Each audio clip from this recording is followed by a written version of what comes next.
All right, next are tritone substitutions for the 5 chord. I'll demo it first and then explain it because people like to ask why this works. Okay, so we'll do it first where the 2 chord has the voicing with the left hand thumb hand on the 7th, right hand thumb on the 3rd. We're in the key of C major. Okay, so our 2 chords D minor 7, and I'll just play it first and then explain.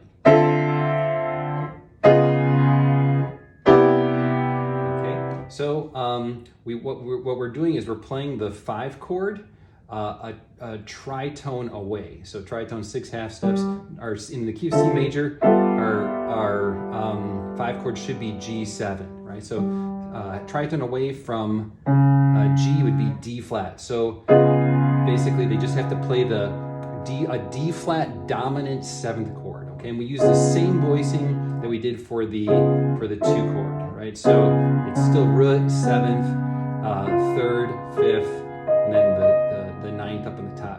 So it is a dominant 7th chord, so basically everything's moving except for the right hand thumb, because this was a minor 7 chord, right? This one's going to be a dominant 7 chord, so that's why the 3rd didn't move. 1 chord, same as usual.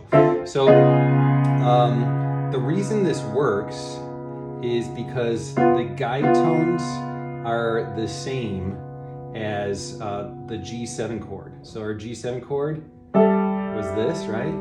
Our D flat 7 dominant 7th chord is this. It's the 3rd and the 7th of the chord that determine the color of the chord, right? It's a dominant 7th chord because we have the original or raised 3rd, and then the 7th is a lowered 7th, right? And B is the 3rd in G7, F is the 7th in G7. When we go to the D, when we have a D flat dominant 7th, this is, we have to call it C flat, right? Because it's a lowered 7th, but it's still the same key as B when we had G, when we're playing a G7 chord. The F, which was the 7th in G7, is now the 3rd. So because those stay the same, right, it sounds kind of the same, but a little bit different, okay? But basically, because the guide tones are the same keys, it works. That's what we can say. All right.